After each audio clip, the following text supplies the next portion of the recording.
Pessoal, dando continuidade, né? Então agora nós vamos entrar no nosso assunto novo do nosso sexto encontro, tá ok? Pois bem, aqui eu trago por título, né, os Tratados Internacionais de Direitos Humanos, né? É algo que nós viemos debatendo durante as últimas aulas, né? Esses fatores históricos e os tratados que acabaram surgindo decorrente dessa evolução histórica dos direitos humanos. Pois bem, nós temos que entender que os tratados internacionais existem vários, né? A maioria deles são recentes em termos mundial, né? Que surgiram aí nos últimos 150 anos, principalmente após aquele período pós-Segunda Guerra, né? Que foi um momento de muitas atrocidades, um momento ali onde houve muitas mortes no mundo, aproximadamente 45 milhões de mortes. Então, principalmente depois desse marco histórico aí negativo para a humanidade, foi onde surgiu os direitos humanos, né, e acabou se postulando algo, né, principalmente normatizando ali pelas Nações Unidas, para que pudesse ser levado a todos os países, aquele direito fosse básico para todo cidadão, né, algo que acontece hoje. Pois bem, nesse sentido, né, assim como na última aula também já fui questionado por aluno, né, acerca daquilo que a gente acha mais relevante nos direitos humanos, eu trago para os senhores aqui a Declaração Universal dos Direitos Humanos, certo? Então nós vamos falar um pouquinho de cada uma delas, de cada um dos artigos, melhor dizendo, e nós iremos aqui ressaltar aqueles pontos que nós achamos como mais relevante, né? Pois bem, o artigo 1º, ele vem dizer que todas as pessoas nascem livres, né? Então essa questão da escravidão, ó, todas as pessoas nascem livres e são iguais em questão de direito e dignidade. Certo? Então não existe esse negócio de nascer num berço rico ou pobre, ou a questão da classe dominante, inferior, questão se é negro, se é branco, não existe isso, né? Então todos devem gozar dos mesmos direitos, porque nascem livres e têm direitos iguais, com a mesma dignidade, né?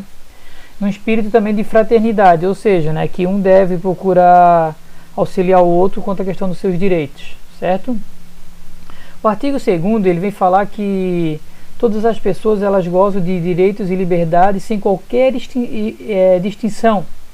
Na errada ele vem acrescentar o artigo 1º, ou seja, então eu não posso discriminar alguém por causa da sua raça, por causa do sexo, por causa da sua cor, por causa da língua, da nação, da religião, do idioma, da opinião política, né?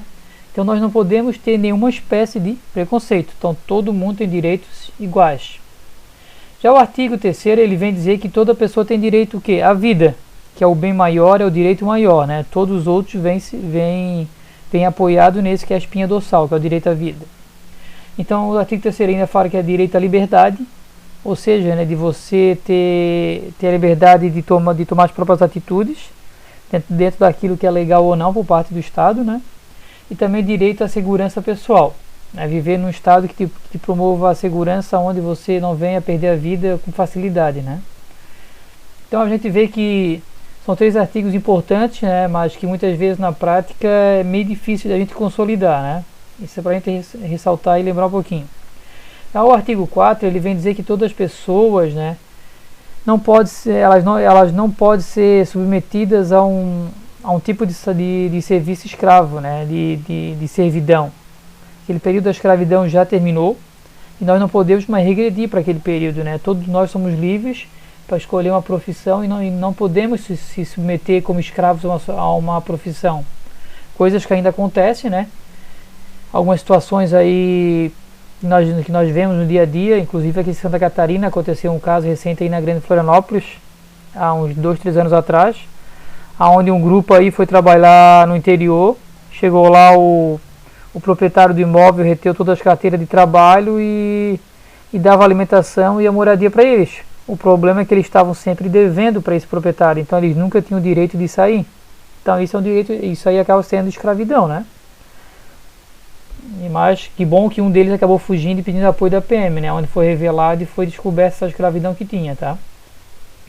Artigo 5º, ninguém será submetido a nenhuma espécie de tratamento cruel. Então aqui a gente ressalta também a questão da tortura, né? Existe lei que nós vamos trazer mais na frente para os senhores. Então nós temos que deixar bem claro, né? Nenhuma espécie de tratamento cruel. Vocês que vão estar lidando aí na viatura, um atendimento diário de situações mais diversas, lembre-se, né? procure ser imparcial, usar a legalidade e não venha infringir as leis, né? Porque senão você mesmo pode ser condenado. E tortura é crime, né? Inafiançável é cadeia, pessoal. Além de estar fora da corporação, né? O artigo 6, ele vem dizer que toda pessoa tem o direito, né, de ser reconhecida como uma pessoa de direitos perante a lei. Então, não dá para dizer que uma pessoa ou outra não tem direito a uma determinada situação. Não, todos nós somos iguais. Então, todo mundo tem que ser reconhecido perante a lei, sendo reconhecido que ele tem o direito. Esse direito ele pode exercer, ele pode buscar, tá? O artigo 7, ele vem dizer que todos nós somos iguais perante a lei, complementando o 6, só que ele vem dizer que é sem qualquer espécie de distinção ou discriminação, né? Ou seja, eu não posso discriminar alguém só porque a condição dele, muitas vezes ele é uma pessoa que não teve um estudo para que possa estar correndo atrás dos direitos, ou a questão socioeconômica dele não facilita para que ele possa ter um caminho mais fácil, né?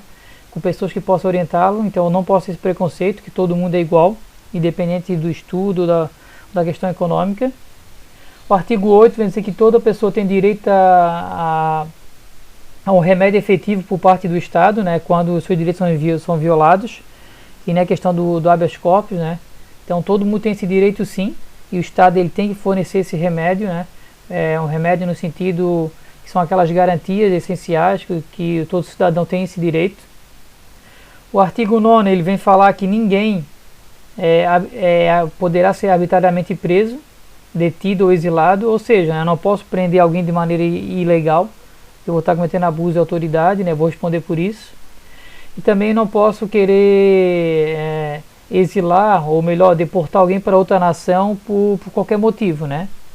Na realidade tem que ser alegado pelo outro país qual é o crime que ele cometeu, para posteriormente ver se ele vai ser mandado embora ou não, tá? Mas não é por qualquer coisa que eu posso simplesmente deportar a pessoa.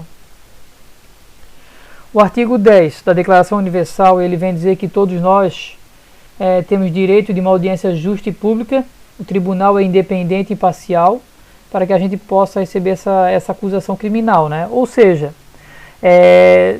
eu não posso criar um tribunal simplesmente para criar um caso específico. Esse tribunal, na verdade, ele já foi criado em lei. Então eu tenho direito a ser uma audiência justa e pública. Esse tribunal ele é independente, imparcial, né? Ele não está ali para um caso específico, ele está ali para trabalhar de maneira imparcial de acordo com a legislação vigente, né? Para que o acusado possa ou receber sua pena ou conseguir se defendê-lo, né? Ou defender do seu crime, melhor dizendo, né? O artigo 11, ele vem dizer que toda pessoa que for acusada, ela tem o direito de ser presumida como inocente. É algo que muitas vezes nos frustra muito como policiais, porque nós vamos ver muitas vezes as pessoas cometendo muitas barbáries sociais, e nós pegamos eles no flagra, mas a mídia acaba tratando muitas vezes como se fosse um coitadinho inocente, nesse sentido, né, de dizer que ele é presumido inocente até que saia o julgamento final. Mas para nós policiais isso é uma coisa que nos afeta bastante. Já o ponto 2 ali, né, do artigo 11, vem falar que ninguém poderá ser culpado por qualquer ação ou omissão no momento, né, que não constituía delito. Ou seja, né, é aquela questão, se no dia que eu fiz algo aquilo não era crime, e no dia que vai vir no futuro, o dia posterior, né, aquilo se tornou crime, a lei não pode retroagir para me prejudicar. Ela só vai retroagir para beneficiar o réu, né? É assim que nós aprendemos em direito, tá? O artigo 12, ele vem falar que ninguém será sujeito de interferência na vida privada, na correspondência, né, da honra ou reputação. Melhor dizendo, né, o lar é asilo inviolável, a correspondência também, tem direito à questão de não ser injuriado, de sofrer calúnia, alguma coisa que venha comprometer a tua imagem, a tua honra, né? Então você tem esse direito de procurar a justiça, se assim acontecer, ao contrário, né? Arbitrário. O artigo 13 vem dizer que todas as pessoas têm direito à liberdade de locomoção, é aquela questão que nós muito falamos, direito de ir e vir, que não pode ser Ele não pode acontecer essa questão, né? Que nem acontece muito em Florianópolis aqui, um grupo quer se manifestar, quer ir lá fechar a ponte, né? A ponte que passa os carros ali. Eles não têm direito de fechar, eles têm direito de se manifestar, mas não de tirar o direito do outro de ir e vir, né? Aí o ponto 2 do artigo 13 diz que toda pessoa tem direito de deixar qualquer país, assim que ele desejar ele pode tirar, dentro das condições que o país exige para que ele possa ingressar ou não, né? E também regressar. O artigo 14 vem dizer que toda pessoa, né, vítima de perseguição tem o direito de procurar asilo em outros países, se ela está se sentindo prejudicada, perseguida, sei lá, por questão política e ideológica, né, ela pode ir para outro país. E na realidade ela também tem o direito, este direito não pode ser invocado, né, para quando ela cometeu um ato que vai contra os princípios das Nações Unidas, né? Ela foi ali, cometeu uma barbárie, fez um genocídio, matou um monte de gente. Então ele não pode querer mencionar esse artigo, dizer que ele tem o direito de asilo, né, nesse propósito. Aqui não, aqui é diferente, tá ok? O artigo 15 vai dizer que ele tem direito a uma nacionalidade, todo mundo tem esse direito, e ninguém será arbitrariamente privado da sua nacionalidade, né, tendo o direito de mudar se assim desejar. Nós vimos que isso acontece muito com jogadores de futebol, que às vezes não tem oportunidade aqui no Brasil, acabam indo para outras nações e ali são reconhecidos perante a sociedade, perante o esporte, né? E acabam sendo chamado para as seleções. Aqui fica bem claro esse ponto. O artigo 16 ele vem dizer que todo mundo tem o direito de contrair um matrimônio, né? Fundar sua própria família. E o casamento ele é algo que acontece de maneira livre, né? Não é algo que é obrigatório, que nem acontecia nos séculos anteriores. Agora isso só será válido se for de pleno consentimento das duas partes, caso contrário não. O artigo 17 vem dizer que todo mundo tem direito à propriedade, né? Algo que já surgiu lá na Revolução Francesa, na primeira geração. E também vem dizer que ninguém será arbitrariamente privado da sua propriedade. Nós também vamos ver aqui ao longo das aulas aí que esse direito de propriedade ele pode ser requisitado por parte aí do Estado, né, em condições aí que venha exigir, né, questão de direito de sítio, mas são questões bem mínimas, tá?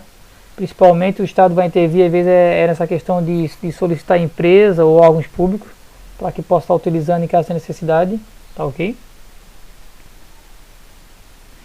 O próximo artigo é o artigo... Pois bem, né, eu já estava falando do 16 e 17 aqui, né, sem ter mencionado, né, que eu estava olhando aqui para a declaração. Pois bem, né, o artigo 18 ele vem dizer que todo mundo tem a liberdade, o direito ao pensamento, o direito de consciência, né, de escolher uma religião ou de mudar, tem direito a realizar culto, né, seja em local público ou particular, né. Então hoje nós estamos vendo que esse direito ele foi suprimido durante o período do coronavírus, mas é porque tem algo maior, né, que é a questão da manutenção da vida, é a questão de saúde, né, de higiene, questão de sanidade pública, tá? Mas, na verdade, questão de pensamento, de crença, todo mundo tem a liberdade para escolher como bem entender. O artigo 19 vem dizer que todo mundo tem direito à opinião e expressão, então ele pode receber e transmitir as ideias daquilo que ele bem entende. Só que isso aqui é algo bem problemático, principalmente no mundo atual aí com as mídias sociais, porque eu ter direito à liberdade de opinião, de informação, ideias, não me dá também o direito de ficar afrontando a outra pessoa, ficar promovendo desordens e principalmente a questão de ficar levantando injúria e calúnia, né? Tomem cuidado que isso realmente dá processo para qualquer pessoa, tá? E por fim aqui o artigo 20, nesse vídeo, onde nós vamos falar que todo mundo tem direito à liberdade de reunião, desde que seja algo pacífico, né? Avise as autoridades e faça de uma maneira que não venha comprometer a segurança de ninguém e nem o direito de ir e vir, tá ok? Vou dar uma pausa, a gente volta no vídeo seguinte.